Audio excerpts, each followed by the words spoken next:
No totta kai me ollaan aina pelastusliivit päällä.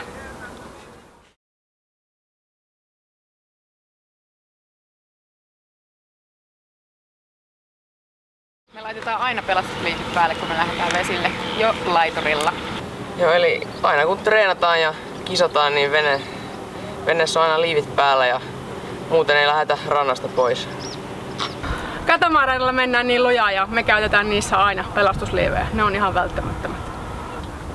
Aurinkoisella säällä nyt näitä poukkuliivejä kun pystyy pitämään, niin nämä häiritsee niin paljon vähemmän päällä ollessaan, kun ne on vanhat styroksiliivit. Kyllä näitä pidetään koko ajan. I vår familj har vi den principen att om vi är på vatten eller ute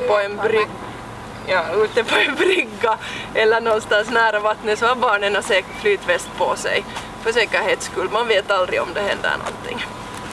No, meidän politiikka on se, että aina kun ollaan vesillä, niin kyllä pidetään liivejä. Että varsinkin tässä niin kuin urheilullisessa niin kuin kilpapurjehdus touhussa, niin aina liivit päällä kelistä riippumatta.